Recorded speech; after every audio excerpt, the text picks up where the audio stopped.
You are listening to A Scary State, and this week we're talking about New Mexico, or Hablas, New Mexico.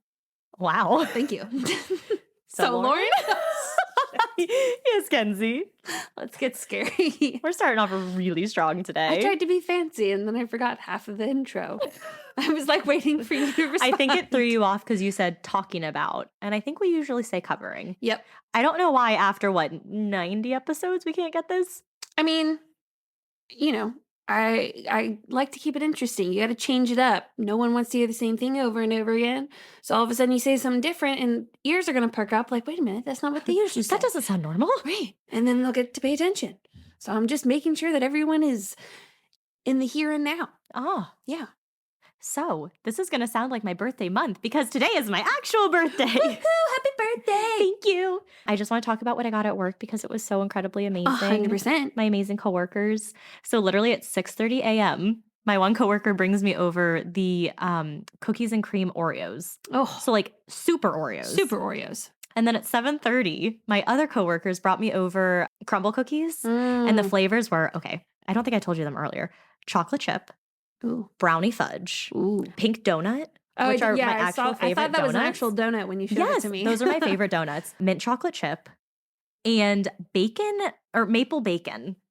Very odd, not bad, not what I expected.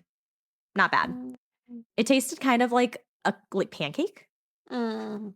And then at 8:30, my other coworker was like, "Hey, come to my desk. I have something for you."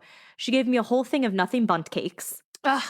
And then I went to lunch and I came back and on my desk was sitting another cake.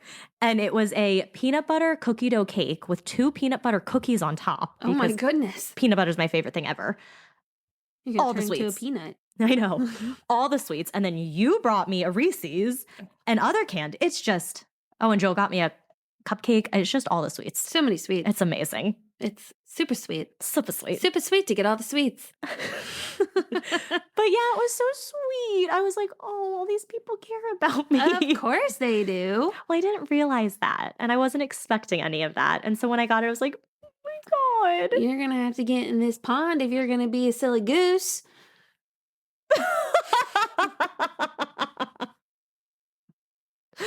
That was cute. Thank you. Thank you. But yeah, so it's been a really great birthday. Yay. Everyone's wished me amazing things. It's been so nice. The last year in your 20s. The last year of my 20s. You got to make it big. Yes. Any wishes for 29? No, because I'm nervous to wish anything. I don't want to Yeah. say something and then, Well, it's manifesting. Okay, I'm going to manifest that it's going to be a really good year. Okay. That we will get in touch with someone who can get us in touch with having a live show. Woohoo. That would be cool. That would be really cool. So that's what I'm manifesting. Although I have really bad stage fright, Yes, which you should know about. I do. But we'll have to manifest that you'll work through it. Mm-hmm. Do it. Like I've gotten over my fear of flying. Well, you found ways around that. Not super successfully. Yeah, just take like a Xanax before you go on stage. Yeah, that'll go over well. Oh, I'm sure. Actually, I'll probably be so nervous that I'll be completely normal. Maybe. Because I'll have such high, that's what it's for. Like my anxiety will be so freaked out that it will actually bring me down to a somewhat normal level. That's what it's supposed to do when I go on a plane. Well, we're going to manifest that you're going to do great. Yeah. If my manifestation has to happen first. Right. And then yours. Right.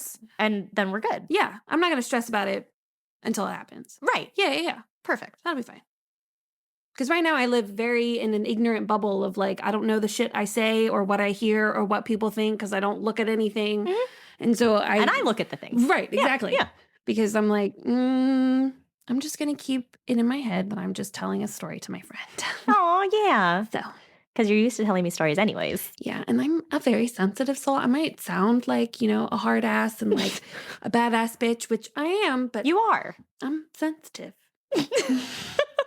I cry really easily. But no one sees it. No. Because you're a badass bitch. No, I don't like crying in front of people, but Yeah, no, that's the main reason. But I just feel like I look really ugly when I cry. And I don't like that. And I don't like showing emotion, which I don't think you knew about me. Lauren, I think in the 18 years that we have known each other, I have seen you cry 5 times, Really? and that's just a guess because I can only think of 2 off the top of my head right now. Oh my God, we were watching The Challenge. Joe and I love The Challenge. We were watching one of the reunion episodes, and this one girl's mom had just passed away, and so it was very, very sad. And then so she starts talking about that, then everyone starts crying, and then I'm like, hold it together, Lauren, hold it together. Oh, you did cry, but technically I cried too. When we were watching the last song at my dad's house. Oh, yeah. And we were like on the verge of tears and just having a moment. And then, I don't know, Jesse said some smart ass comment, and we're like, Jessica! I cry at just about fucking anything on TV. I mean, I cried at Toy Story. So Yes, you did. Oh my God. You sobbing. and your mom was sobbing. And all of you were looking at me like, what the fuck is wrong with her? Yeah, you were. Thank God my mom was there, and she's like, you don't understand when you're by yourself and you're an only child, all you have is your toys. I'm like, exactly. All of my toys are real. This is exactly what's gonna happen when I go to college. Oh. Yeah, like Joe and I, we watched Supernatural. Fast forward like 10, 15 seconds if you're so behind you haven't seen Supernatural yet. Mm-hmm. But the finale, we knew one of the characters was going to die because everyone talked about like how sad they were. It took Joe and I like a couple weeks to finally muster up the courage. And I looked at him, I said, are you ready to be emotionally destroyed tonight? And he was like, yep. So we watched it. Oh my God. Yeah. We literally turned it off and we just looked at each other and just burst out crying again. Like, oh, it was bad. I'm a crier. Usually what ends up happening is if the people on TV are crying. Oh, yeah. I start crying. Same. Sometimes, usually what happens, like if I'm like with my mom, if I'm crying and then she starts crying, I immediately stop crying. Interesting. And I feel like that tends, like, I remember when we were in the elevator, I remember thinking to myself, like, okay, she's freaking out. So you have to keep your shit together. Yeah. Like, you have to remain calm, and it'll be fine. And then we both lost it. A lot of my coworkers this year are like, Lauren, I think a goal for you turning 29 is you have to take the elevator. And I said, no. That is not a goal I have set. No. They try so hard. No. So hard. Why? Because they know how much I hate them. But why? What's the point? I don't know. It's unnecessary. And then I just tell them, look at all the exercise we're getting by taking the stairs. Right. Now, making people go with you, that's unnecessary. I don't make them. They're just nice. Well, then that's their problem. Because I'm like, oh, it's fine. You guys can take the elevator. I'll take the stairs. And they're like, no, it's okay. Oh, we'll take the stairs too. Lay on the guilt. No, I literally just say, I'm like, I'll take the stairs. It's totally fine. You guys can take the elevator if you want. And they're like, no, we'll come with you. And I'm like, thanks. I was once leading everyone to a meeting. And you say they don't care. Yeah, I know. I was leading us to a meeting one day, and I always take the stairs. I don't know why I was in the front of the line, but I just took the stairs. Every single person in my unit also took the stairs. And we were on like the 4th floor, and they're like, why did we do that? I said, you didn't have to follow me. They. All right, let's get into the episode. New Mexico. All right, New Mexico. Every October, Albuquerque hosts the renowned Hot Air Balloon Festival. And Albuquerque. That's so cool. I always want to pronounce it Albuquerque. Yeah, so my case takes place in Albuquerque. And when I saw the spelling of Albuquerque, I was like, You only want to be Albuquerque. It's not what I wanted to say. I actually didn't know what to say because I couldn't pronounce it. But I knew it was Albuquerque. Yeah. It's just you see a weird thing that starts with an A, it's Albuquerque. Yeah. It's like one of those words like epitome. Oh, yeah. Epitome. Epitome. Yep. Yeah. Or lingerie, lingerie. Yeah. All right. The largest man-made reserve in the world is the Elephant Butte Reservoir. Nope. Let me just... I was like, reserve. The largest man-made reservoir in the world is the Elephant Butte Reservoir. The first atomic bomb exploded in New Mexico during the Trinity test at the Alamogordo bombing range. Oh, yeah. I remember watching that movie. I don't remember that at all. It had the same energy as 21 kilotons of TNT. A man was watched from 5 miles away, and he was knocked over by the blast. Oh, yeah.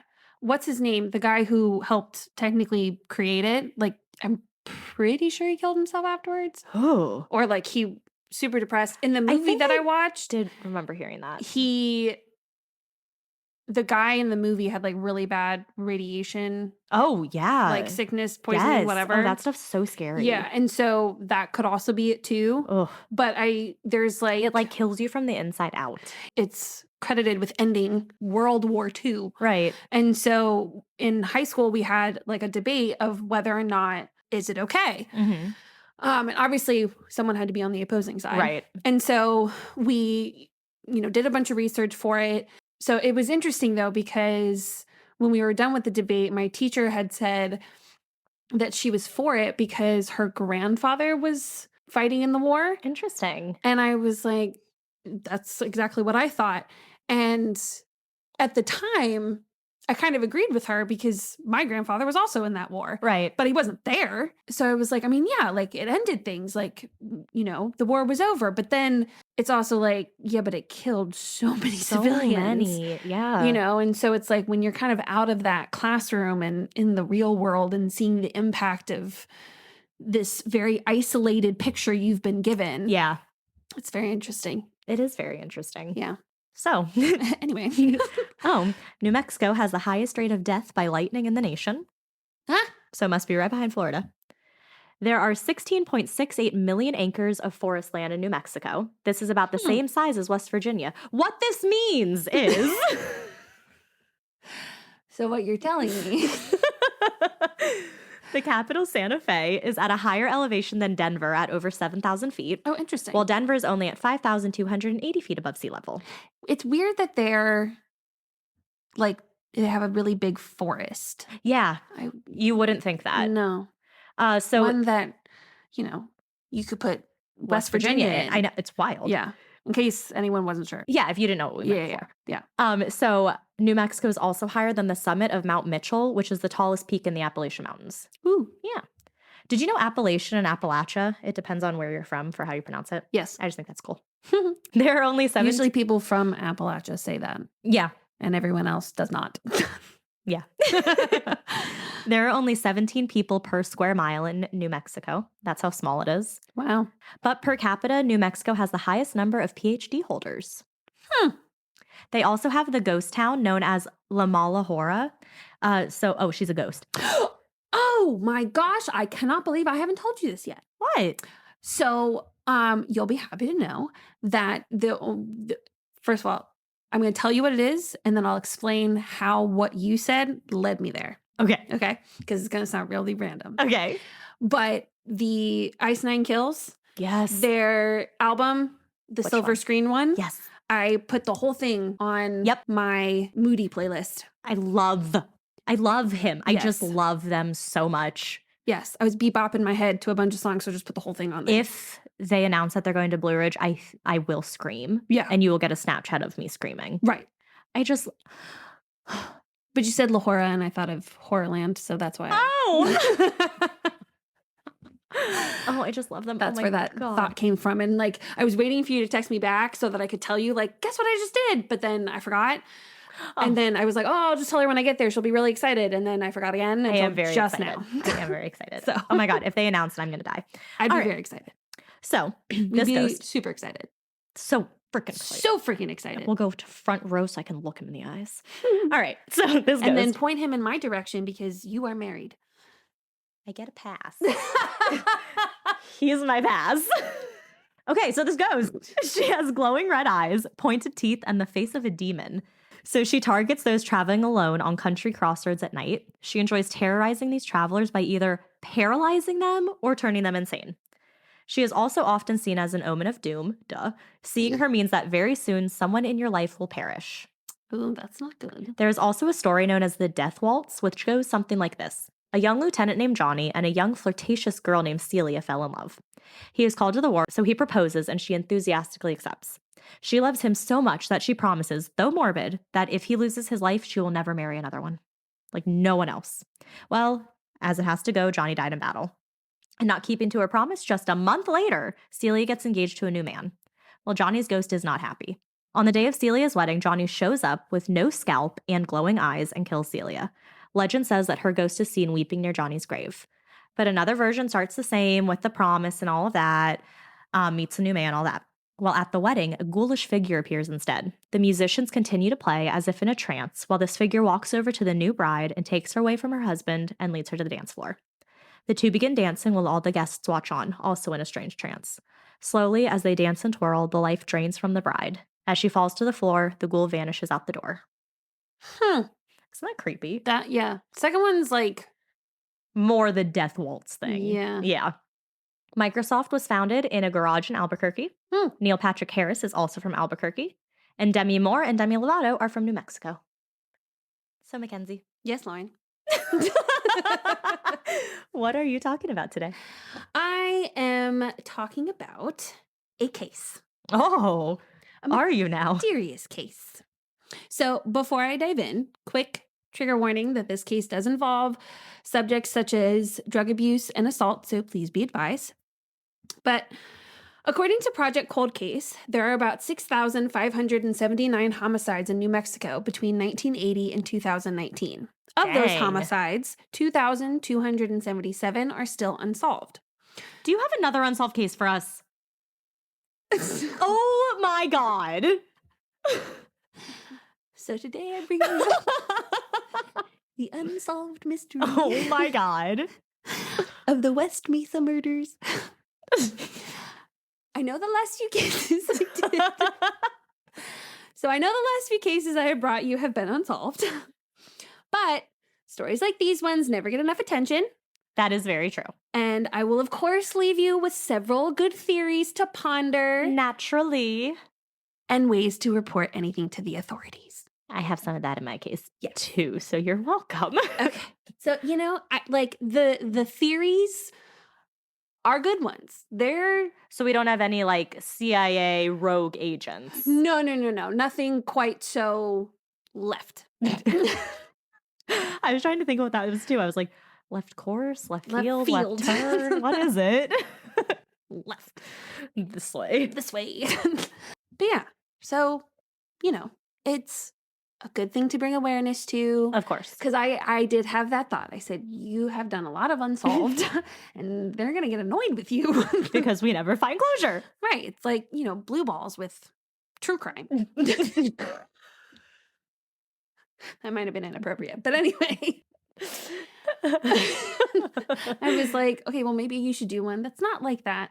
But then I started reading about it, and, it's one of those things where no one's getting enough attention. And even the families are talking about how they don't feel like it's going to get solved because, the women are of a certain race and a certain profession. And they're women. And so therefore that means that they're no bueno. Right. So then I was like, okay, well, you know what? We can deal with one more unsolved case. I promise next time will be solved. Well, we like bringing awareness too. So right, exactly. Yeah. So that's kind of what my thinking was. Is I was like, this brings awareness. Yeah. If it helps, then hopefully, it helps. and just hopefully this makes someone feel heard. If a family member or someone who knows one of the victims, maybe will help them feel like someone cares. So there you go. I'm all for it. So I hope I guilt tripped you all into being not annoyed with me anymore that this is unsolved. Okay. I take you back to what the hip people are calling the early aughts. That is the weirdest thing to me. I get it. Oh, I didn't, because I had no idea what the fuck that meant. So for those of you who are not very hip, this is the decade of 2000 to 2009. That I did know. I just didn't know why. Okay, yeah, I knew that. I don't know why. Yeah. So according to Wikipedia, the term aughts, which is used in American English, or naughties, which is used in British English, comes from the words ought and not, N-O-U-G-H-T. Okay. Not like naughty. Right. And they both mean zero. Okay. So 2002. Yeah. Right. Yeah. Like the zeros. The zeros. Okay. Because people would say that. I was like, how am I supposed to know what that means? Right. And then I learned, and then I was like, it still doesn't make sense to me. Based on context, I figured out what the fuck they were talking about. Yeah. And I was like, when the fuck did we start calling it that? What happened to the early 2000s? Right. It just all of a sudden just became the aughts. Well, and like, even Wikipedia was like, typically, we don't call a decade anything. It's just 80s, 90s, whatever. And I was like, yeah, we said early 2000s. Okay, I see both things. Well, and also okay, we're technically in the 20s now. What are we going to do? Call it the 20s? No one's going to know if you're talking about the 1920s or now. Yeah. So you got to be specific. which is weird. You know, you wonder if like the people who lived in the 1900s when it first turned 1900, do you think they had these kinds of conversations? Probably. They're Of like, what to call the 1800s? we're in the 1920s. How are people going to know we're not talking about the 1820s? Yeah. Maybe. Okay. I can't think too much about that one. Anyway. So it was February 2009, and the #1 songs were My Life Would Suck Without You by Kelly Clarkson, Oh. Crack a Bottle by Eminem, Dre, Oh. and 50 Cent. I actually love that song. It I comes had- on my thing all the time, and I'm like, yeah. I had all of these on I did too. my iPods. iPod. Yeah. Yeah. And ending the month was Right Round by Flo Rida. Oh, God. Mhm. So for Christine Ross, it was a typical Monday night when she went to take her dog, Ruka, for a walk in Albuquerque, New Mexico. Along their walk, Ruka had come across a large bone. Christine was unsure what type of bone it was, so she sent a picture to her sister, who was a nurse. She told Christine that what she had found was, in fact, a human femur bone. Oh, geez. Christine immediately called police, where they discovered the remains of 11 women in an undeveloped housing community near 118th Street. Oh, my God. Yeah. So they became known as the West Mesa Murders, and police believe this to be the act of a serial killer who they dubbed the West Mesa Bone Collector. Oh. Thanks to See, stop giving them these names. Right, exactly. Like that thing you posted on our social media. Give them like Little Dick Killer Right. or something. Like, stop with the cool names. Yeah, they should not be romanticized. No. But thanks to dental records and DNA testing, police were able to identify all of the women who ranged in ages 15 to 32. Most were Hispanic and had been reported missing between 2001 and 2005. All but one of the victims had ties to sex work or victims of sex trafficking. All but one? All but one. Wow. So, but more on them later. Mm-hmm. We'll come back to them. So police felt a sense of urgency to catch the person who did this. At one point, there was a 40-member 118th Street task force. Which is honestly surprising. Just wait. Okay. Most leads ended up in dead ends or cleared suspects. Even with the FBI profile, police couldn't find anything concrete that brought them to the killer. One report said that only 2 of the remains had officially been classified as a homicide, but their manner of death was undetermined due to decomposition. Although I did read another article that said that they had been strangled. So they don't only have bones. Like some of them are not fully decomposed yet? That's what it seemed like. Because that's the only way. Yeah. Well, I think there's like a bone in your neck or something that can like break. Yeah, if your you're hyoid strangled. bone. Yeah. So maybe that was broken. Well, but it like there was only 2 out of all the articles I read, there was this one who said that only 2 had been able to be determined a homicide. Okay. And then another one I read had said something about them being strangled. But those were the only 2 things that ever talked about the manner of death. Okay. So there was nothing that said why investigators thought that this was a homicide. Right. Okay. At least not that I read. Yeah. Investigators had pulled satellite photos from the West Mesa from 2004 and found tire tracks and disturbed earth leading to the burial site. But by 2009, the surrounding area had been turned into a housing development, so all evidence was lost. Right. By 2016, there was only one detective still investigating the case. Oh. Detective Mark Mannery had interviewed over 200 local women who had similar backgrounds to the victims. He investigated 40 tips that were reported to the West Mesa hotline, and by digging into the victims' past, he was able to create detailed timelines of when the women disappeared. Police have interviewed and eliminated many suspects based on this timeline, and there are 2 confirmed men that are still on the police list of suspects, Joseph Belia and Lorenzo Montoya. Okay. Joseph Belia was a name that police were already very familiar with prior to the discoveries made at West Mesa. Belia had over 130 interactions with police between 1990 and 2009. Wow. Yeah. Wow. Yeah. Belia's first wife was the one who pointed the finger at him to the police. Oh, damn. Yeah. She told them her and her daughter would regularly find women's jewelry and underwear. This guy gets even grosser because as soon as I read that he had a wife and a daughter and he did the things that he is actually convicted for, I'm like, I don't understand. I don't understand how anyone could do it in the first place. Right. But I'm like, you have a daughter. Right. What if someone did this to her and you're doing it to somebody else's daughter? Yep. Anyway, but I'm getting ahead of myself. So his daughter had even once found some of the underwear in the shed in their yard. And it's awful that she's finding it. Like, it's awful if the wife's finding it, but even more awful that the daughter's finding it. Oh, 100%. His wife even told police that Belia liked to wear women's underwear during sex. In 2003, a woman had been walking on Central Avenue and said that Belia had called her over and exposed himself to her. When police caught up with him, they found rope and electrical tape in his passenger seat. Good. In the weeks following the discovery of the bodies at West Mesa, investigators tailed Belia for 4 days, where he appeared to be stalking sex workers who were working and walking around.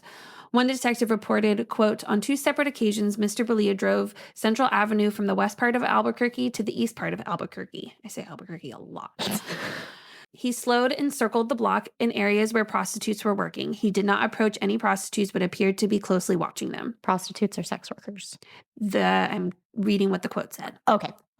When I'm telling the story, I say sex workers. Okay. Anytime I say prostitutes, it's a quote from somebody else. Okay. Just wanted to Yes. throw that out there so people know. Yes. Okay. Yep.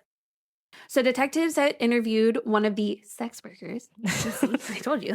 I say the right thing. Right. The respectful one. Exactly. Yeah. But it's coming from men. Oh, surprise, surprise. Right. Anyway, so they had interviewed one woman who knew Belia, and she had said that he had taken her to his house and tried to tie her up, but she didn't let him. Thank goodness. Yeah. About 8 months after the West Mesa investigation began, police issued a search warrant for Belia's home. They collected the various jewelry and women's underwear that did not belong to his wife or daughter. In 2015, one of the fathers of the victims, Robert Cloven, said that some of the families noticed that jewelry had been missing from the women. Detective Mark Mannery will not verify if the items they collected had DNA that matched any of the victims, telling reporters, quote, due to this being an ongoing criminal investigation, this question cannot be answered at this time. I get it, but... Yeah. Police also talked with a former cellmate of Belia's who said that Belia had discussed the murders and even said he knew the victims. He had told Monroe Elderts that he had paid them for sex acts and had spoken poorly of the victims, calling them trashy.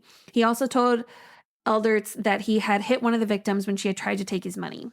Police did find a tag to a spearmint juniper next to one of the remains, and they traced the tag to a nursery in California that had sent plants to Albuquerque.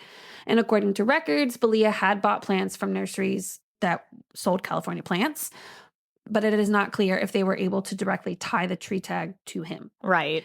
Most of the evidence that police have collected is circumstantial. Belia's DNA was found on a sex worker who had been left for dead on a curb in 1985, but he was never charged in connection with that crime.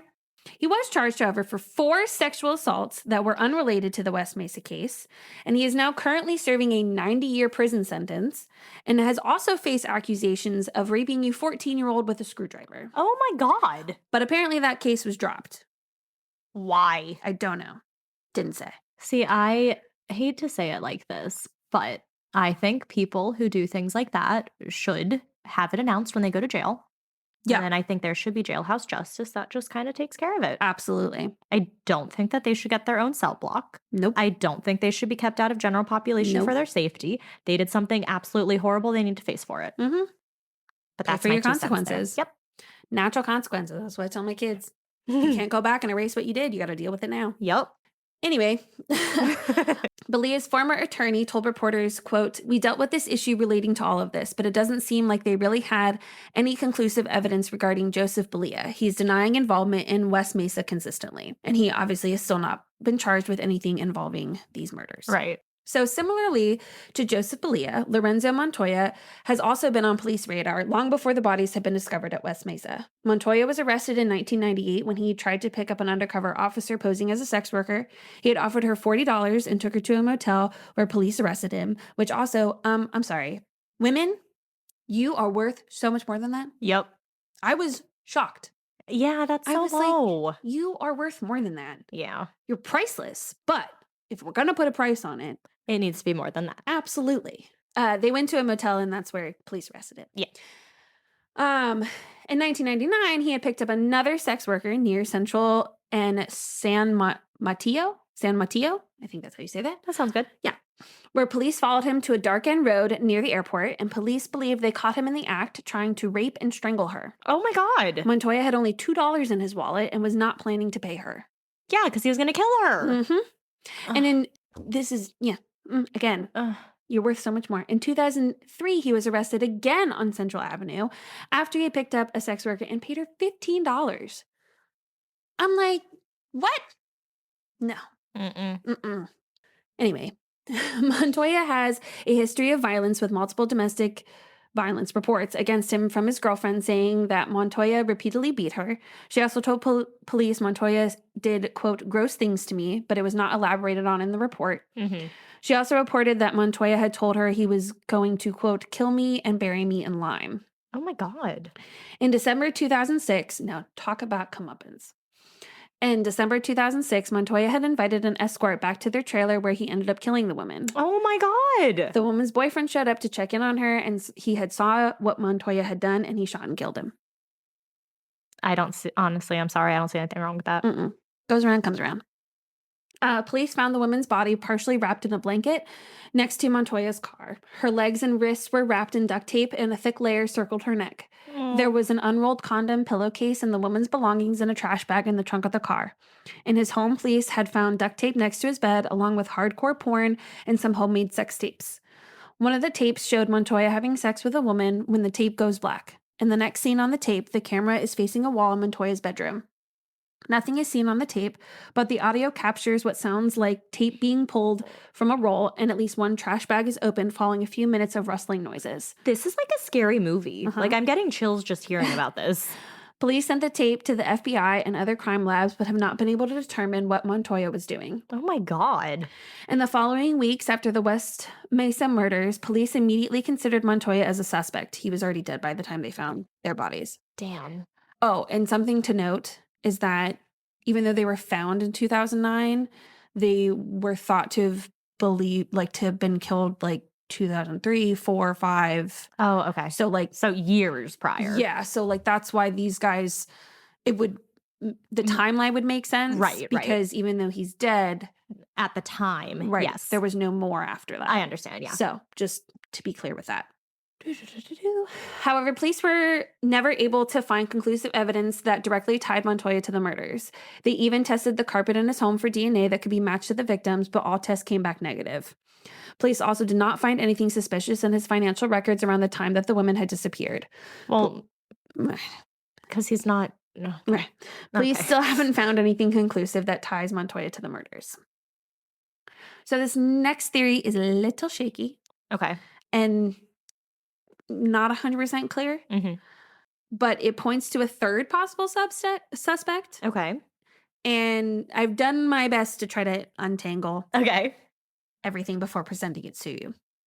We do need to leave New Mexico, and we will have. Mackenzie. I know, but it's okay. We're coming back. We have to travel to El Paso, Texas. Okay, so we're like right next door. Right. Where death row inmate David Leonard Wood was waiting to be executed. Wood had been convicted in the deaths of 6 girls and young women who had disappeared in 1987 in El Paso. Their bodies had been found in shallow graves near what is now the Painted Dunes Golf Course in northeast El Paso.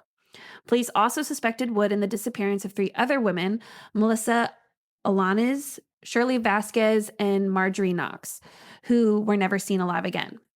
Now, what does this all have to do with our case? Well, like I said, Wood was sitting on death row and trying to appeal his case. He remained adamant that he was not responsible for any of the disappearances or the killings he had been convicted of. His defense used a tip that had been called into Crime Stoppers in February 2010. Ooh. Now, this is the part that I kind of like, Veers off to the left. just a little bit. This person said that a truck driver, normal, Mm-hmm. used to belong to an El Salvador's military special forces guy. Okay, so CIA rogue agent. Or We're on the same playing field as that one. All right. now he's a truck driver. No. Common change of fields. Right. Yeah. But he supposedly might be linked to the crimes in El Paso and in Albuquerque. Okay, and I mean, truck driver, yes, very normal, but also truck driver travels distances and can get in and out of places very quickly. So I get into all that. Oh, okay. Yes. I told you, I give you some good theories to leave you with. I don't leave you completely hanging. Okay, good. I give you some things to ponder. I should have been a mystery writer. Should you have? I would have been pretty good at it. Okay. If I had been encouraged that I was a good writer and not a bad one. When were you ever told you're a bad writer? Well, I was told I was a bad speller. Well, yeah. So I assumed that meant I was a bad writer. Oh. Yeah. Bad speller, bad writer, not the same thing. Yeah, well, now that I can type everything and don't have to worry about spelling. You see a little red squiggly if you're Oh, speaking of my spelling, What did you do? This is actually kind of funny. So in my classroom, when my kids are doing independent reading, I have them do what I call a think mark. Okay. And so they get a sticky note and I have like prompts up on the board. They're supposed to write on their sticky note. So I make, I use my anchor chart paper and I write like independent reading sticky notes and I put all their names on it so they have like a spot to put it on. And one of my coworkers comes in when she was dropping off one of my kids and she comes over to me. I'm like, hey. And she like leans down and like whispers to me. She goes, your poster says independent reading stinky notes. And I look over, and this thing has been up for weeks and no one has said anything. And I had not noticed. It's probably a joke all the kids had. Well, and I looked at it, I was like, oh my God, it does say stinky. And so then I was like, and so she starts laughing. And of course the kids are like, what? I'm like, no one told me that it said stinky. And of course they were like, well, we knew, but we just didn't. And I was like, why did none of you say anything? They didn't want to get yelled at. Probably. By Mad Mackenzie. Well, it also would have depended on who told me and how they said it. Told you. Well, so one of my girls, she's new to the country. So she had come over to my desk to ask for another one. And she goes, can I have a sticky note or a stinky note? And I was like, that's good. Yes, you can have a stinky note. Cute. It was very cute. That's cute. But yeah, so that's a prime example. And they were like, I can't believe you spelled it wrong. I said, technically, I didn't spell it wrong. I spelled a word, just wasn't the right word. Right. I spelled the word up there correctly. Yeah. I spelled stinky right. It just wasn't sticky. Yeah. I was one letter off. That's our teacher. I'm teaching the youth. Anyway. So the report. Yeah. The caller told police that one of the victims of the suspect, whose last name was reported as Kota, was nicknamed Mimi or Chocolate, which matched one of the 11 victims that police had identified. That part was a little confusing. I had to reread the sentence over and over again. Wait, yeah? Because what I'm inferring is that a ghost called. No. Oh. The caller who was talking about the suspect and was talking about one of the victims that this suspect had supposedly killed. Oh, okay. Was nicknamed Mimi or Chocolate, which did match one of the 11. Yes. I'm here, yes. Right. It was confusing to me too. Yes. And apparently the Kota they said the Kota, the suspect, it's hard to tell. The Kota would lure females with narcotics, the caller told Crime Stoppers. This was the gist of what the report had said. So all this is considered one long quote. Right. Okay. The caller advised they have information regarding the crimes for which a man named David Leonard Wood will be executed soon. The caller advised the suspect is responsible for these crimes. The caller advised two of the victims' nicknames were Mimi and Chocolate, although I'm pretty sure that's one person. Mm-hmm. The caller advised the suspect never admitted to killing the women, but did admit to having picked up the women and paid them in exchange for sex. The caller has reason to believe the suspect is responsible for the West Mesa, New Mexico murders as well, and may also be responsible for several murders in Milwaukee, Wisconsin. So they're referring to the ones in El Paso. Right. The caller alleged that the suspect is, quote, very violent and exhibits a very strong hate towards women. The caller said that Kota had allegedly boasted, quote, you will see me all over the news one day. Ew. The caller alleged that the suspect used to be involved in drug trafficking and had a relative that was arrested on drug-related charges in California. And the caller also alleged that the suspect's name was El Tigre.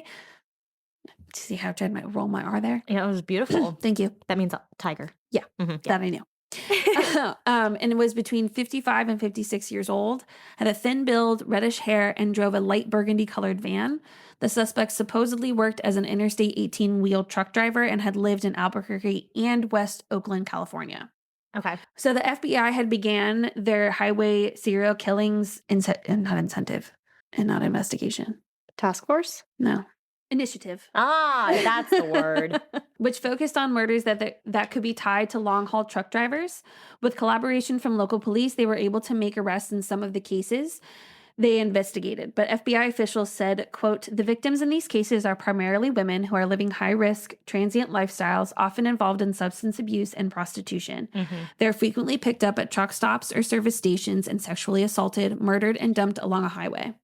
The suspects are predominantly long-haul truck drivers, but the mobile nature of the offenders, the unsafe lifestyle of the victims, the significant distance and multiple jurisdictions involved, and the scarcity of witnesses or forensic evidence can make these cases hard to solve. Yup. So the guy who is investigating had said that, while yes, time can make things harder, he's also hoping that time could possibly bring more people forward who might have been afraid to say something before.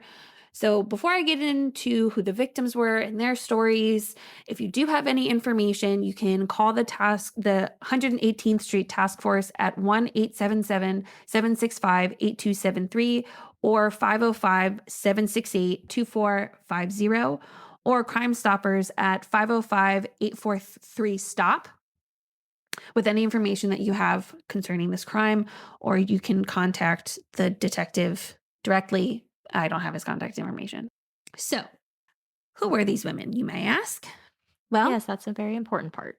Here are their stories. So, I got a lot of information about the victims when they were last seen and a little bit about them from the Albuquerque Journal. Oh, okay. So, they gave like a really good overview of who they were when they were last seen and all that kind of good stuff. So, some of it's going to be read from here and some is going to be paraphrased, but this is where I got most of my information from.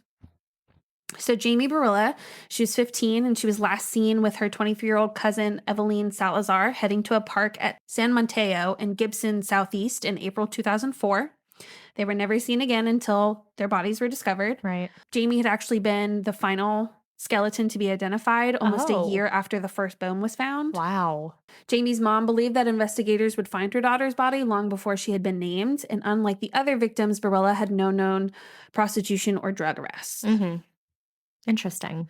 So Eveline Salazar, she was also reported missing on April 3rd, 2004 by her family. She was 23 when she disappeared. She was the 10th victim to be identified, and then she had her 15-year-old cousin Jamie was the final one, and the two had last been seen together at a family gathering and went to a park. She liked camping, outdoor activities, was a good cook, and taught her daughter how to roller skate, according to her obituary. How old was she? 23. Oh, okay. She had been convicted of prostitution once, according to court records. I wanted to do them together since they were... Well, yeah. So then there's also Monica Candelaria. Sheriff's deputies investigated her disappearance in 2003. Her friends had thought that she had been killed and buried in that area. Turns out that they were right.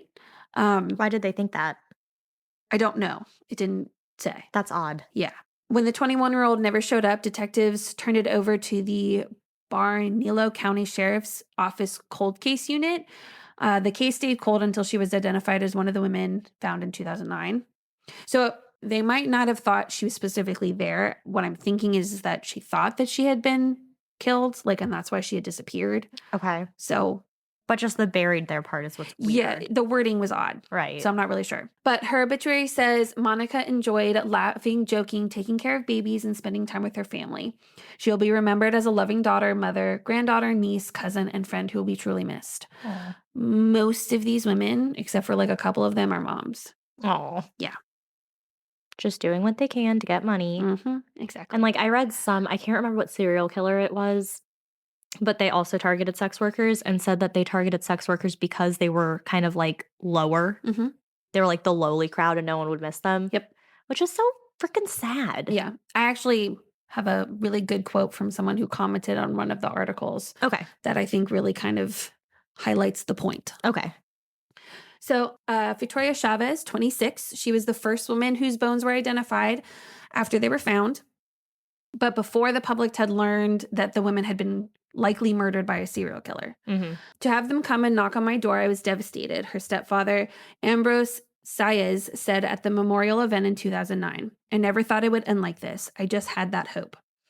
Chavez's mother reported her missing in March 2005 after she hadn't seen her in more than a year. Oh. The mother also said in the missing persons report that Chavez was on probation and was a, quote, known drug user and prostitute. She had 5 prostitution convictions according to court records. So Virginia Cloven, that's whose dad I was talking about earlier. She grew up in a small trailer heated by wood-burning stove in Los Chavez. She was funny, loved doing makeup, and was a favorite at school. She was a really humorous girl, and she would take everything in stride, said her dad in a 2015 interview. She would try to lie to you and then come in and tell you the truth anyways 2 minutes later. The teachers wanted to adopt her. Aw. This is not the first tragedy in the family. Her brother was shot and killed in a homicide that would later be ruled as self-defense. Oh my God. Virginia had run away from home about a week later when she was 17, and then another brother had also ran away. Oh my God, this poor family. Yeah, their But I dad's- wonder why they ran away. That I don't know. But Dad said, quote, they said they couldn't stand it anymore. Oh. At first, Virginia Cloven lived with her grandfather in Albuquerque, then moved in with a boyfriend. Good Lord, this poor woman. He got hit by a car and went into a coma. And then she lost her home and was unfortunately living on the streets. Oh my God. One year, she called her dad asking what he wanted for her birthday, and he asked her to clear up her citations, and they were supposed to meet in Albuquerque. We went to go meet on my birthday after court, and she said, come to Grandpa's, but she wasn't there. After that, she just vanished. Him and his wife had searched for their daughter. They taped pictures of her on the cab of their truck and drove through seedier parts of the city. They last heard from her in June 2004. She called to say that she had a new boyfriend who had just gotten out of prison and she was probably going to marry him. We said we'd like to meet him, but we never heard from her again. That's what the dad said in 2009. And then he said after that, everything just went dead. So he reported her missing about 4 months later in October 2004. She was 23 years old at the time. Though he hadn't heard from her in years, Robert said he never expected detectives to show up at his door and tell him his daughter was dead. Right. Quote, we just couldn't believe it. We were hoping it was a mistake, he said. In the back of our minds, we are still hoping she might be out there. Years later, his daughter's death still haunts him. He doesn't celebrate holidays anymore and sleeps in the living room instead of the bedrooms where his kids would have been. Oh my God. He said, when you lose a kid, it's the hardest thing in the world, I think. I've lost other family members, but when it's your daughter or son, it hurts worse. Ugh. This is heartbreaking, Mackenzie. Sorry, but that's also why I wanted to share it. Yeah. So, Selenia Edwards, she stands apart from the other victims because she had no known friends or family, and she wasn't from New Mexico. She was the only one not from New Mexico. She was actually a runaway from foster care from Oklahoma. Oh. Yeah. And she was 15, and she was the only African American. All the rest were Hispanic. Interesting. She never knew her father and last saw her mother when she was 5. Police believe she may have been a, quote, circuit girl, meaning that she was traveling along the I-480 corridor. How? Like, so that they don't know. So the thing about her is that she was also seen in Colorado in the spring and summer of 2004. She had been listed as an endangered runaway too because okay. Yeah, her age probably, yeah. stuff like that. They also so this was the one where they received information that she may have gone by Chocolate or Mimi. So this is Chocolate or Mimi, whatever. And I think they also said she spent time in Texas before coming to Albuquerque, but they don't know if she chose to travel that way or just so happened to be that way. Right. Or was forced in sex trafficking to do that. So they're not sure of that. But police had released a photograph of her fingernails, which had a distinct painted design on it, to media outlets in both Albuquerque and Denver in hopes that someone who had painted the nails would come forward. Oh. It's unclear if investigators ever got a credible leads from that fingernail or from digging into her past. So, Cinnamon Elks. When Diana Wilhelm didn't hear from her daughter on her birthday in August 2004, she knew something was wrong. But it would take nearly 5 years for police to confirm what Wilhelm already believed. Her daughter, Cinnamon Elks, was dead. Elks, who was 32 when she went missing, was the third of the West Mesa victims to be identified after the first bone was found in early 2009. She, like many other victims, had a string of prostitution and solicitation arrests, 19 total with 14 convictions. Wow. She was friends with at least 3 other victims, Gina Michelle Valdez, Victoria Chavez, and Julie Nito, which they'll come later. Doreen Marquez, she loved jewelry and fashionable clothes and had a huge personality, according to her friends and family. Quote, she always did her hair, she always did her nails, she always looked beautiful. And that's from her friend Frederica Garcia.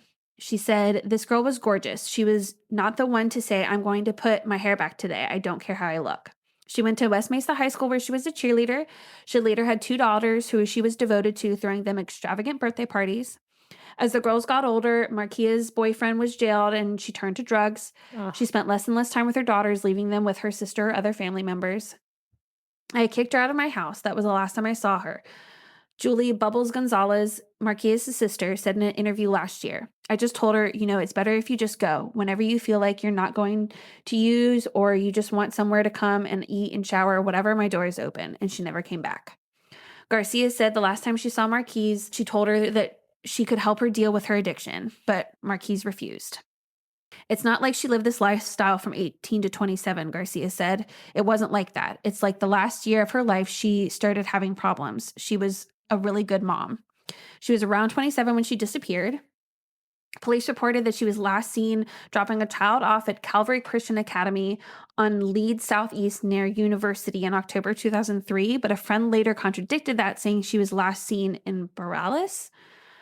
So unlike the other women whose bones were found in West Mesa, Marquise did not have any prostitution arrest, but police believe she was engaged in it nonetheless.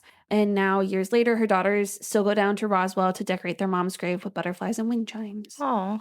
Julie Naito. Julie was small for her age when she was a child, so small that her mom said Julie often sewed or altered her own clothes to make them fit. Dang. She grew up in Albuquerque, South Valley, in Los Lunas, loved chili peppers and jump rope. She later went to Job Corps, which teaches underprivileged young people different professions. We talked about that in our, I think it was a Kentucky case with Krista Pike. Oh, yes. Mm-hmm. They were in Job Corps. Her mom said that she had started doing drugs when she was around 19. She tried to get her treatment, but to no avail. She last saw her when she was 23 in August of 2004 at her dad's house, and she left behind a young son. She was a great mother. She wouldn't let that boy go for nothing, she said. He cried and cried and cried for her. 2 years after he went missing, her sister was found dead in a motel on Central Avenue after overdosing. Oh my gosh. She couldn't handle it. She was depressed all the time, crying all the time. Grigio said, that's the mom. Mm-hmm. That was the only sister she ever had. She found out Nito, sorry if I'm saying that last name wrong, was one of the girls found on the mesa soon after. I collapsed crying. I was upset. I just buried one daughter, and then they have found the other one. So now she's raising her grandsons, both children of her daughters. Right. Natio had been charged with prostitution and convicted 4 times, according to court records. Veronica Romero, she was 27. She was reported missing by her family on Valentine's Day in 2004. They laid her to rest in 2009 when she was discovered that she was one of the bodies. Quote, we're putting her to rest finally, but considering what's been done, and now we're finding out more of what's happened to her, and it's sad.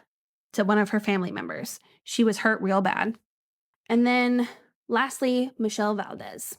The last time Dan Valdez saw his daughter Michelle, he asked her not to stay too long. She walked up and put her arms around me and hugged me. I hugged her back and she said, no, Dad, hug me hard and tight. Aww. It seemed as if she knew something was going to happen. Michelle had a daughter who she cared for deeply and had a big heart. Michelle was a quiet gal. She would give you the shirt off your back if you needed it. She was good-hearted, kind, and didn't deserve what she got. He couldn't remember exactly when she had gotten involved in drugs. She would start disappearing for days, sometimes weeks at a time. Later, it turned into months. But when she didn't show up, he would give her small sums of money, even though he knew it was being used on drugs in hopes that she would come back. Yeah. Eventually, she stopped altogether, and he reported her missing in February 2005 when she was 22. Her bones were the second to be identified in late February 2009 after investigators started digging for the bodies, and they also discovered that she had a 4-month-old unborn child. Oh. Yeah. She had been convicted of prostitution once. Karen Jackson, Michelle Valdez's mom, said her daughter wasn't defined by drug addiction. Quote, she was a very fun-loving girl. She always had a smile on her face, and she would just brighten up a room with her bubbly personality. Everybody has faults. Hers was drugs.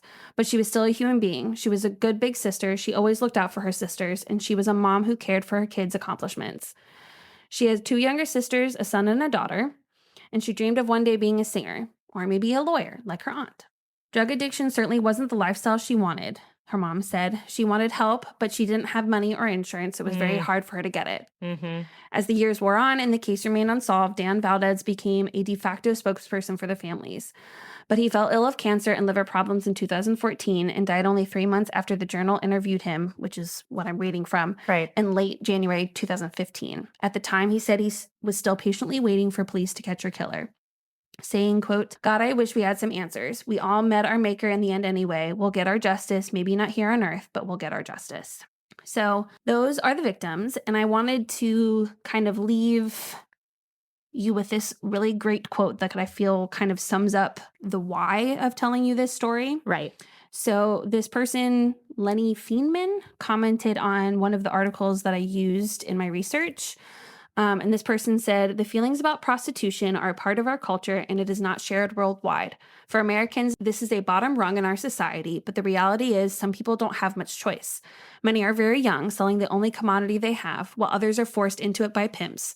I don't doubt that most use drugs as well, as they need something to ease their pain. They are human beings nonetheless. No, they are not throwaways. That is somebody's daughter or sister or even their mother. Most have rationalized what they do, and if asked, they will tell you that they are aware of the danger that comes with life on the streets. They don't deserve to die at the hands of criminals. Mm-mm. This story focuses on Albuquerque, New Mexico. There is danger over most of the West. Organizations such as Murdered and Missing Indigenous Women do not get the press coverage to force the police to dig deeper investigations. If a politician's daughter went missing, you bet the police would work round the clock. Yup. It isn't just prostitutes. Nobody knows how many people go missing every year and never get reported. The police tell the family that the person is an adult and they have the right to leave unannounced. It's hard to report somebody is missing and being taken seriously. And how often is a body found and reburied while still unidentified? Ugh. So that is the case of the West Mesa murders. Nicely done. Thank you. I like how you started it. Thank you. But yeah, I think, like, yes, it's unsolved, which is always frustrating. But no, I agree. It's something that needs to be talked about because Right. it's just, I've never heard of this before. Neither did I. Never. Yep. And so this is the only time I've ever heard about this. Because why? Oh, because they're not your white, blonde women. Yeah. So that's, why I was like, okay, I got to tell the story. No, absolutely. So, even if it's only our loyal 100 people, at least that's 100 more that know. Right. So, Absolutely. And we'll put the number for the police departments and all that stuff in our show notes so Yep. that if you do have any information, any at all, call. Because that one Crime Stopper tip yeah. is what really helped. Now, granted, it was being used to get someone off death row, Yes, but and that was one of the things that they talked about was that, like, there was someone who had been assigned to investigate that tip, but then nothing really came of it. And so they were like, hello, like, why aren't you doing anything? Right. Like, why aren't you looking into this? And, the attorney general had some runaround answer of like, well, we can't, and like, even if it doesn't lead anywhere, at least it's something that gets to be crossed off the list of Right. potentials. So they had shared the tip with the task force. I don't know what came of it. But the other big thing, too, is that if it is part of these, Highway 40 murders, Right. then it's going to be even harder to catch because if he is a truck driver, he's obviously gone. not staying in one place. And for we'll have long. alibis for any place and just. Well, and what's really eerie is if you look at the aerial footage, it's like just this patch of dirt and all these houses built around it. And in one of the articles I read, the housing developer had said that they would build a memorial park for the victims, but never did. Of course not. So, And why is that? Why was that patch never built? because that's where the bodies were found. So as they were going to build a house. Yes. Okay. So it was found before the development was finished. Okay. But when you look at like current pictures, you see all Right. these houses and just this like rectangle patch of brown. Oh, I wouldn't want that in my backyard. That would be Yeah. so sad. And it's like it's also sad that it's like there's all these homes around it. Right. And so the families have obviously put up memorials, and some of the pictures of the like crosses that the families have put up. See here, look. Oh. Right. It's just like a big Yeah. thing of Yeah. brown. Oh. What does one of the signs say? One of the memorials. Yeah, it was like, in memory of all missing and murdered street women. She may have lived on the street, but she was not a piece of trash. Oh. Yeah. It's really sad. It is really sad. It's very sad. Well, I'm glad you were shining light on this, and I'm glad you. that this was talked about. I think so too. So, there you have it. Hopefully you enjoyed the murder mystery part and your heartstrings were pulled a little bit. And that we will find something to give the families peace of mind. Yep. Well, nicely done. Thank you. Telling you, I could have been a murder mystery writer. Probably would have been pretty good at it. Except this is like someone else's work that I'm just piecing together. Right, I'm not coming up with the ideas on my own. Right. So I'd be interested in you coming up with ideas on your own. I feel like with this, what we've been doing, you'd be able to for find sure. some pretty good. I could probably find some inspo. Oh, yeah. Well, another thing too, I've already thought about it. And I would start with start with the ending Oh. and work my way back. Fun. Because that's what I do here is like I know how it turns out. Right. So then I know where I want to lead you to before you get there. Whether I want to Interesting. tell you ahead of time Right. or I'm going to lead you through this whole path and then reveal. The big reveal. Or not reveal at all. Like this one. You know what I've noticed? I'm perfectly fine at home, but the moment I get to work, I get that really annoying small cough. And I'm like, there's something here. Allergic to work. They should pay me medical. I keep saying that I should be paid $5 every time I decide to show up. Oh my God. The amount of money I'd get. Mm-hmm. The reason I go in is because I'm like, I need this damn PTO. Yeah, no, I don't have that same drive. You don't. I have no 450 hours of sick leave. I need you to use it. But it's sick leave. I was talking to my psychiatrist this morning. I'm sick. Yeah, I was talking to my psychiatrist this morning and he obviously was asking how I was doing. And I was like, I mean, I'm fine. Work sucks. And he was talking about like other people he's worked with. And he said that he had one teacher that he signed off on like a month of sick, like family sick leave or whatever. Do it. No. Why? Because that'd be so much work. All right. So, Lauren, what are you talking about? Start there. So, you know of the Bermuda Triangle, the Bennington Triangle, the Bridgewater Triangle, and the Alaska Triangle, among many others. I've only heard of the first one. I have talked about all of the other ones in other episodes, Mackenzie. I literally forgot the shit that I bought you a week ago for your birthday. I don't understand why you think I'm going to remember any of that. Right. Mackenzie gave me my birthday presents today, and she was like, I don't remember what that is. Open it. And I open it. She goes, oh, yeah, that's a great one. And then I open another one. She's like, oh, yeah, I forgot about the one. I like that one. Mm-hmm. Yeah. But yeah, Bennington Triangle, I think, was Vermont. Bridgewater is Massachusetts, and Alaska is Alaska. No. Yeah. But today, I tell you of yet another triangle. The Pecos Triangle, located in, surprise, surprise, Pecos, New Mexico. What? Pecos is a small town in San Miguel County, just outside of Santa Fe, with a population of 1,392 as of the 2010 census. 1,000. Mm-hmm. Very small. That's like our high school. Right. Yeah. Very small town. Oh my God. I hope I'm pronouncing it right. Pecos. Pecos Not has pesos? No, not pesos. Okay. Pecos has a lot to offer, though, with natural historic parks, trails, battlefields, and national forests. It's a very popular location for hiking, fishing, camping, all your fun outdoor activities. Though Big it seems nature people. big nature people. Though it seems that Pecos has a lot of positive things to offer, it seems to also be a place where dread, disappearances, and weird things aren't uncommon and have been so for a while. You know, if you only have 1,000 people, you're going to be able to tell if somebody's missing. Right. Yeah. Oh, we had one more yesterday. So local native tribes in the area have often shared tales of evil spirits and supernatural creatures who lurk in the woods. Dun, dun, dun. One of these creatures being a shape-shifting demon known as El Viverón. Ooh. There's nothing online about this creature, though. Ooh. Yeah. Native tribes have also talked... Maybe it's an El Secrete. You're the worst. I know. Native tribes have also talked about giant snakes and shadowy specters creeping in the woods, making it a place that these tribes actively avoid. You know what is probably by far the sexiest accent? What? Spanish accent. Really? Oh my goodness. When Joe and I went to New York, our waiter, our like server, had a Irish accent. It was very nice. And Joe was like, oh, that was very nice. And I said, stop thinking about it. Remember when I came to visit you at college and we went to that bar and there was that guy who had that accent? Yeah. Yeah. Yeah. Thinking fondly back. I don't remember his name, but he was cute. I don't remember anything about him, but good to know. That he had that's the only That's the only thing. Yeah, yeah. He had an accent. So the native people even tried to warn the early settlers about the dangers of this area as far back as the 1500s. And we didn't listen? Shocking. Pretends to be shocked. Right.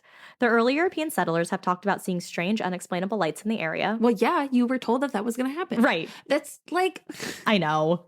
when my kids, I say, if you do that, this is what's going to happen. Don't fucking do that. Then they do it. Then and they they're do surprised it. when the thing happens. And I'm like, I told you that was going to happen. I love when like they're parenting videos and the parent's like, if you get up on there, you're going to fall and get hurt. Mm-hmm. Don't get up on there. You're going to fall and get hurt. And then they fall and get hurt. And the parent's like, I told you you were going to fall and get hurt. Mm-hmm. Yeah. Yeah. Mm-hmm. So. Just fart. No. Oh. It's my finger on the chair. Do you hear it again? I know, I made the noise and I was like, oh. I was like, damn, she's really gonna just not even acknowledge. Oh my God, if I did, I would acknowledge that. No. And see, this was one of the good situations where it actually remade the sound. Because it's always, I promise that wasn't me. You try to like shift your foot again. And it never works again. Yeah, no, thankfully, we got this chair down. Okay, so they saw the strange lights. And they too even started reporting people disappearing in the woods. Many UFO sightings have been reported in the area, as well as seeing odd and mysterious dancing lights in the woods, sudden flashes of bright light that seem to have no origin, ghosts, apparitions, and disembodied voices, among many other similar things. Wow. Investigators who have visited the area have said that their fully charged and fully functional equipment will malfunction and stop working while they're in the area, only for it to start working again when they leave. When you say workers, what, like, is that what you said? Investigators. Oh, okay, you did say investigators. Yeah. Sorry. There are also many beliefs that this triangle may be home to different portals. What? I sometimes gloss over things, and hope you're not gonna say anything. All right. There are also many beliefs that this triangle may be home to different portals and dimensions. But today, I decided to focus on two very strange and mysterious disappearances that have occurred in the Pecos Triangle. Pecos Triangle. One of the triangles. You and your disappearances. I know. You It's got just your the whole. disappearances. I got my unsolved murders. It's just who we are. We got a thing. I know. It's the missing 411 stuff. I just really like it. That's an unsolved. Yeah, I know. So that's why I said I had one today too.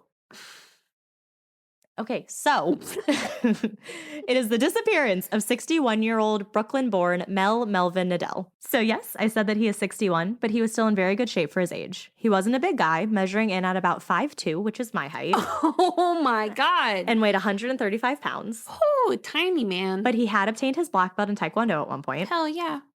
He was also a businessman. Small but mighty. Small but mighty. Before his disappearance, he had owned a successful Pilates gym, and before that, he had owned a jewelry store. He was married and lived with his wife Edna of 19 years and had an 18-year-old daughter named Kristen. Mel was incredibly close with his daughter, who he even homeschooled. The family lived in a town just south of Santa Fe called El Dorado, and I bet, as you can guess, this was a pretty affluent area. El Dorado, the city of gold. El Dorado. That movie. Dorado, the city of gold. Thank you. The stars won't allow it. Not today. I love that movie. I fucking love that movie. We should watch it. We should. Okay. Next sleepover. Or now. Well, not right now. I was going to say, it's 7:30. Mel enjoyed hunting and enjoyed being in the great outdoors. So one day, September 6, 2009, it wasn't at all out of the norm when Mel decided to go on a hunting trip with his friend Joe Munez and his brother-in-law, whose name was in no reports. Well, Mel, Joe, and his brother-in-law decided that they wanted to go hunting, and the perfect place for this would be a place just north of Pecos, right outside of Santa Fe, Elk Mountain. Elk Mountain has many trails and is usually considered an easy trail, but does vary in difficulty. It's not very populated in the first place, so when out, you won't really run into many fellow hikers if you don't want to.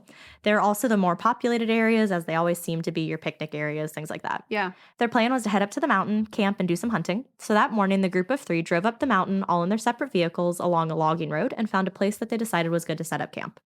They got their camp all set up and situated, then they started to discuss their plans for the day and for the trip in general. The three made their plan, and at 4:30, the brother-in-law and friend headed out deeper into the woods to scope it out and do a bit of hunting. Mel stayed back at camp and started to build a hunting blind. So this is like an important thing for hunters. It's a tent type of thing, which is all camouflaged. The hunters will hide in it to hunt. Oh. It keeps like any of your small movements hidden. Okay. And you don't need to be in like trees, like you don't need a tree stand or anything. So it kind of just helps you blend in with the current environment. Okay. So Mel also had a reason for not wanting to venture out too far from camp. For one, he had a knee injury at the time. He may have even had it wrapped at the time of his camping. But also, years earlier, Mel had been out hunting in the Jemez Mountains. He had ventured a little too far from camp and ended up getting lost, like really lost. Would it be Jemez because they don't say their J's? Jemez Mountains? One of those. So he panicked and started running through the woods, shooting off his gun, hoping his hunting mates would find him, like as a way to signal where he is. Thankfully, they did. Since that experience, Mel has never gone on a hunting trip without his GPS. I mean, smart. Right. So he would carry that around with him so that there would be no repeats of that first terrifying experience. So the two, the brother and the friend, or brother-in-law and friend, went out into the woods and they were gone for about 2.5 hours. And when they finally arrived back at camp around 7 p.m., Mel was nowhere to be found. The two men searched the surrounding areas but could find no sign of Mel. His truck was in the same place he had parked it when they arrived, so the two knew he hadn't left and returned to town. They also knew he wouldn't have done that without telling them first. So the two called out to him, honked the car horn, and even fired off their guns, hoping that if he was lost, he would hear this and be able to find his way home. Yeah. Well, back to them.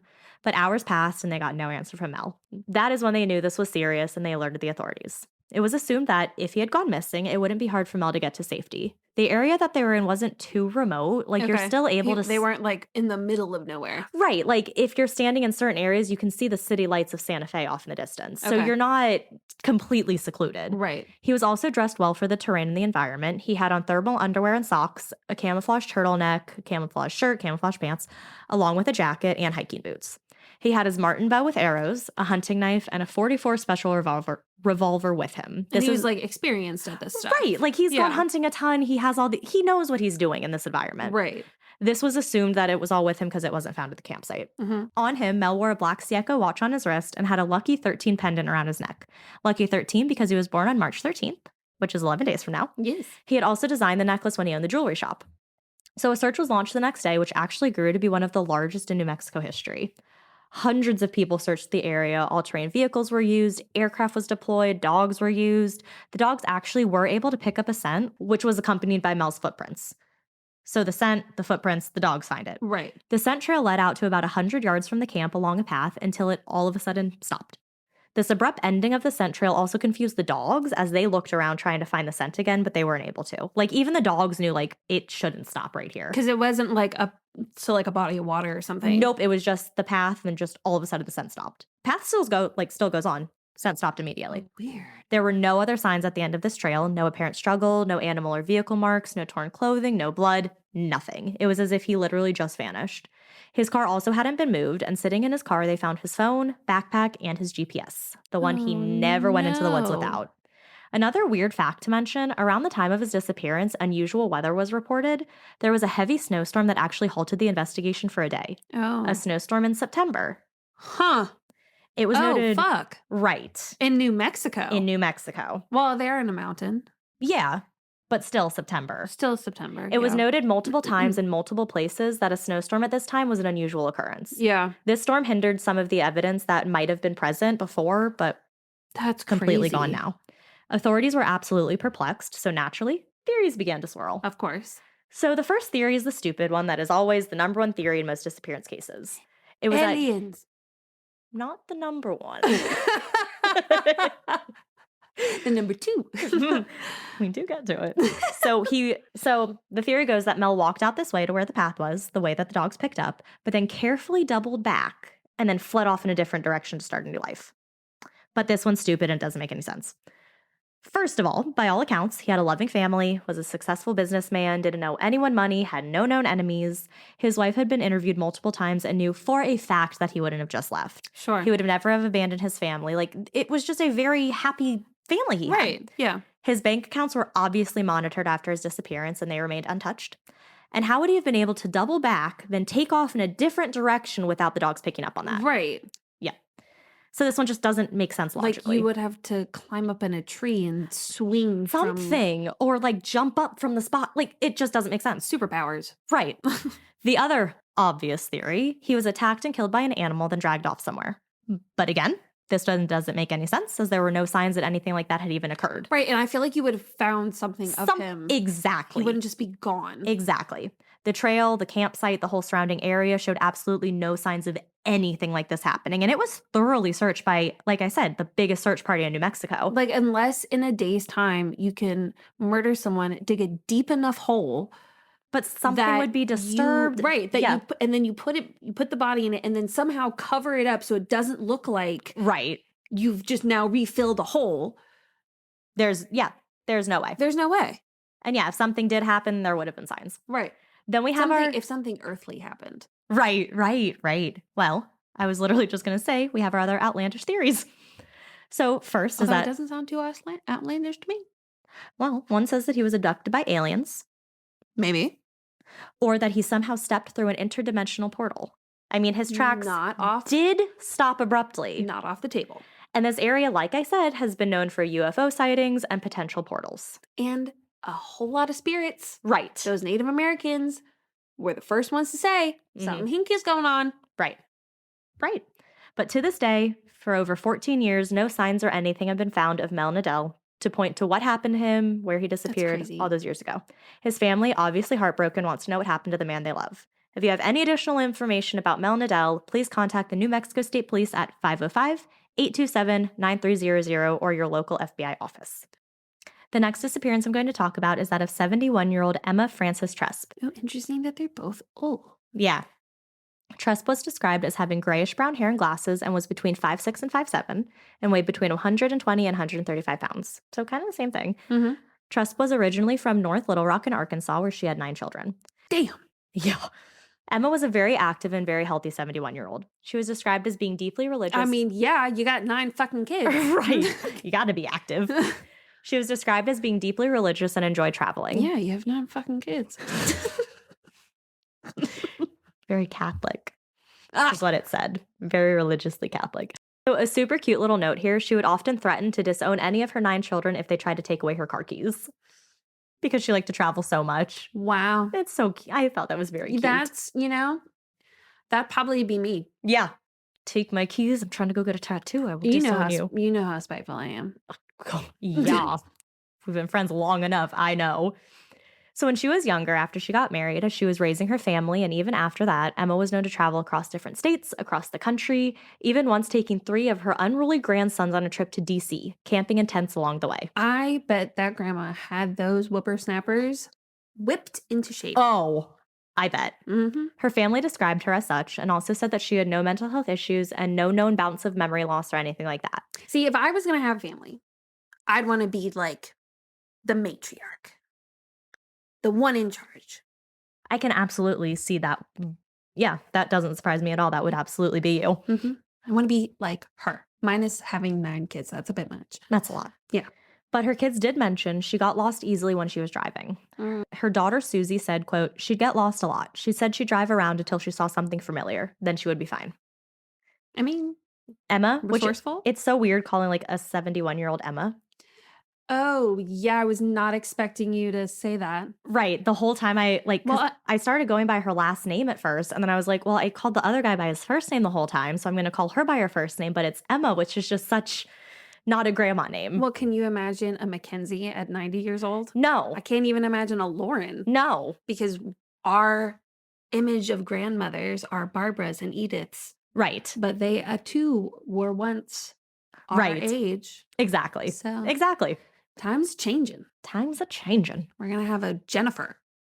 What? And Elizabeth. Well, no, I guess Elizabeth. Melissa. As grandmas? Yeah. Those sound like grandma names. No, they don't. Melissa? Jennifer? Yeah. Tiffany? From Fired Up. Jennifer. Brittany? Okay. Yeah. Or like, what are the weird ones? Like Michaela, where it's like Leigh. Like, the weird things. Don't Leigh. No, I don't. But when you add it to yeah, but when it's like Michaela... You know what I'm talking about. DFE, Ashley, something or other. Yes. Okay, so Emma was involved in many things, one of those things being the Benedictine monastery. The monastery was holding a retreat in Pecos, and Emma...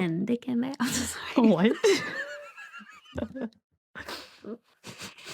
Fuck, I forgot. Oh. So Emma was planning on going to this monastery for the retreat. She had been to this retreat many times before. She was familiar with the route for how to get there. She had done it before. On August 31st, 1998, she left her daughter's house in Stillwater, Oklahoma to head to the retreat. Though Emma had done this drive numerous times before, she never made it to her destination. She was also extremely devoted to her children and without fail would call each one on their birthday. Aww. When one of her daughters didn't get her expected birthday call, she began to worry. Her one daughter called another daughter, who was a nun, and that nun checked in with the monastery where Emma should have been. They reported that Emma had never arrived. When her family found out that she had never made it to the retreat, they all immediately traveled to New Mexico to search for her. They passed out flyers, called hospitals to see if she had been admitted anywhere, and searched the route to the monastery looking for her. The main exit that Emma would have taken was exit or Route 63, but her family drove up and down the stretch looking all over for her or any signs. But when all of their search efforts proved unsuccessful, Emma Tresp was finally reported as missing on September 8th, 1998. But what the family didn't know at the time, on September 6th, just about a week after she left for the retreat, her car was found by a hunter, abandoned along a stretch of Service Road 63A. The road had a local nickname, Camino del Diablo, or the Devil's Road. Ooh. A road that was 15 miles off course from where Emma should have been. Her car was found lodged on the road on the side. It appeared her oil pan broke. I don't know what that is, but apparently it's an important thing. An investigation was quickly launched. This investigation found a security tape from a service station in Santa Rosa from August 31st, the day she left, at 3 p.m., where Emma can be seen filling up her car with gas. This is believed to be the last place and time she was seen. Wow. The investigation also led back to where her car had been found on Devil's Road, a road that leads to nothing but unkempt wilderness. Definitely not the well-paved road that would have led her to the monastery. Made even more bizarre by the fact that Emma had been to the monastery before, like I said a few times, Right. knew how to get there, Yeah, it's knew not what like the this road was- looked like. Yeah. It's not a new drive for her. Yeah. What is also odd, she should have been on Route 63 and said she was on Route 63A. Oh. The authorities looking into this case were confused, though, with how Emma could have been seen at the service station but then end up on this weird road. Mhm. They came to the conclusion that she must have gotten confused somehow on the trip she'd taken multiple times and ended up taking a wrong turn. They believe that her car then got stuck somehow. But they also kept going back to how could she have mistaken this rough, bumpy, unpaved road for the Right. well-paved lanes of the monastery road? Yeah. The authorities described that Devil's Road starts off smooth enough, but very quickly it is covered in potholes, ditches, ruts, steep inclines, and overgrown portions. The road even eventually ends at a crumbled old abandoned firehouse known as Devil's Tower. And Emma's car was found down the road, meaning that she drove down this unforgiving and supposedly new road for some time. She would have known pretty quickly that this wasn't the road she should have been on. So Yeah. why did she continue going down this far? Why didn't she try to turn around? Right. Why was she so far down the road? Yeah. So, of course, a search team was brought in to search the area. They had hundreds of trackers, law enforcement personnel, and volunteers searching. The volunteers were on horseback, on foot, and even in aircraft. A big reward was being offered by the family for any information found on her whereabouts, but nothing came out. Their search efforts also had to be halted for 3 days due to, again, uncharacteristically bad weather in September. Again, another snowstorm in September. When was the first guy? September. No, I know. What year? 2009. This one's 1998. Huh. But when they were able to continue on with their search efforts, they found something strange. They found Emma's footprints circling the car, but only circling. They never led off into the woods. Dogs were brought in and they couldn't find any scents that may have led into the woods. They only circled the car. Even experienced trackers were consulted and they too were unable to find any tracks into the woods. All of the evidence put together suggested that Emma never actually left the immediate vicinity of where her car was found, yet she was nowhere to be found. Because she couldn't have been like picked up. All of her belongings were still in her locked car, like her suitcase, her Yeah. purse, though this one is debated. You hear different things at different sources. Mhm. Fully charged cell phone and all of her cash. No note was left behind. No evidence that someone else had been there was found. Well, especially if she has a cell phone. I And no didn't think sign that of a was a struggle was thing. present. Yeah, I guess it would have been a thing in 98. Yeah. Oh, the big ones probably. I just feel like not a lot of people had them. No, definitely not. No traces of her other than the odd footprints have ever been found of Emma Tresp. So our theories. Number one, we have our typical animal attack theory, foul play, and or an abduction, but there are no signs of any type of struggle at all. Again, it would have been seen. There were no signs that there had been anyone other than Emma near or in the car. Like, they tested for prints, nothing. Yeah. Two, maybe she did take a wrong turn, but kept driving hoping she would find something familiar, a point of reference, like what her right. daughter said she's done before. Yeah. Then she got her car stuck, so she got out, maybe not grabbing her purse, locked the car, then trying to walk back the way she came to see maybe if she could get back to the main road. Yeah.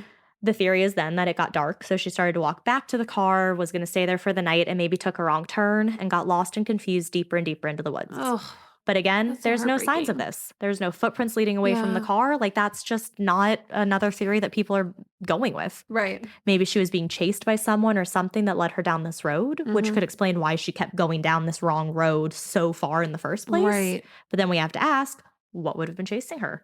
Yeah. Why did she go this way?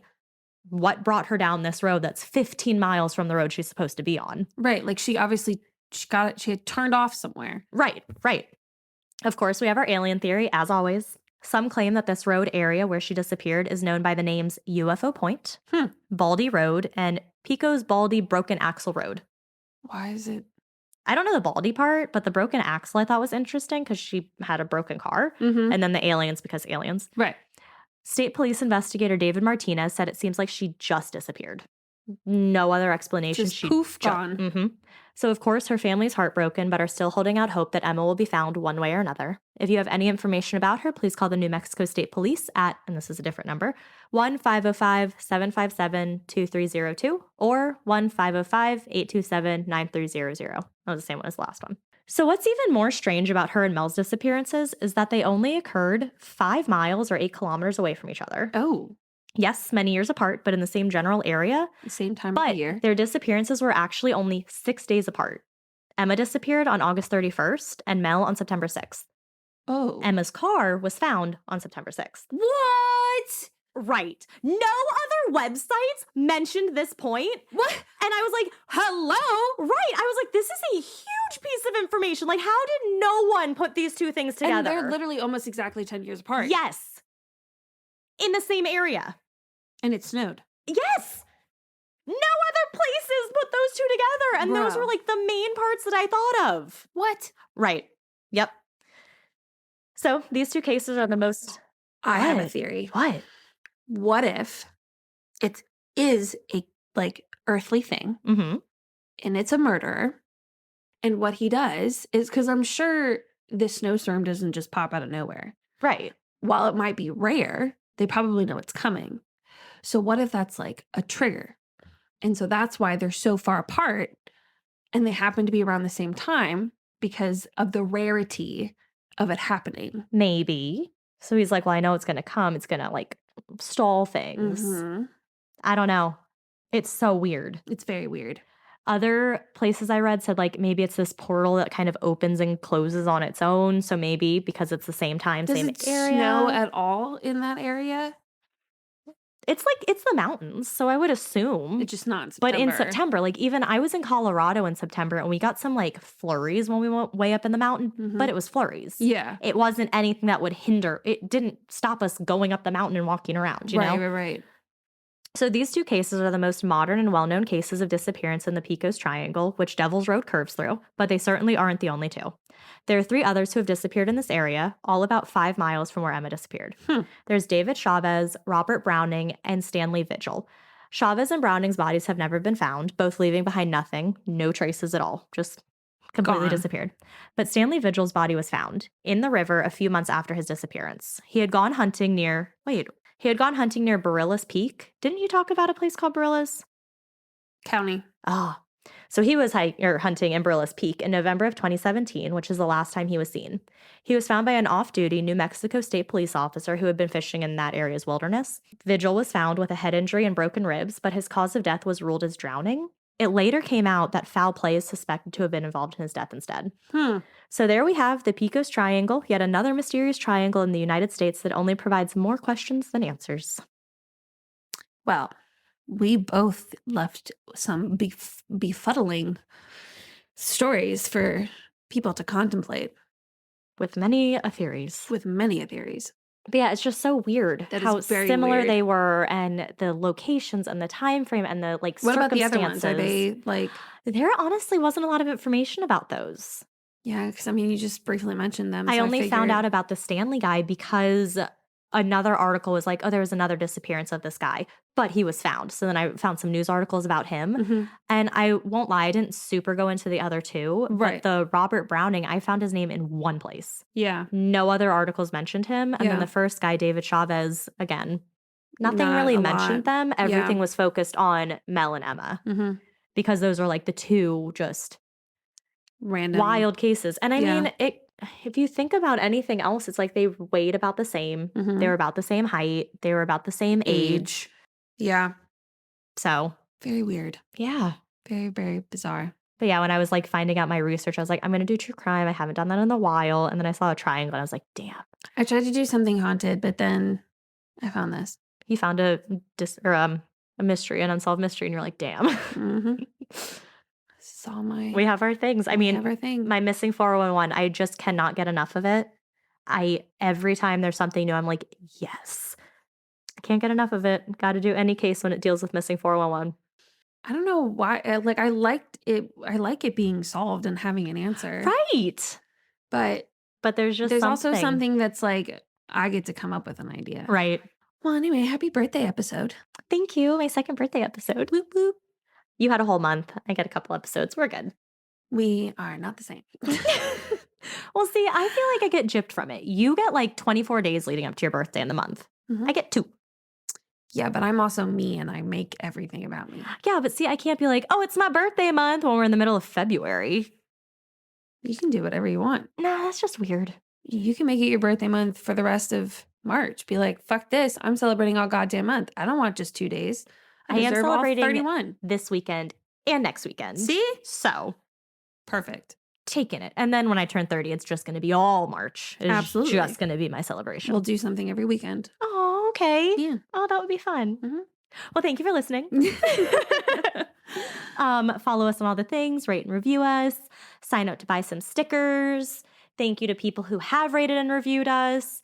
It means so much. Thank you to those who have donated for a sticker. Yes, it also means a ton to us. Mhm. So I guess that's all we have. So stay scary. Stay safe.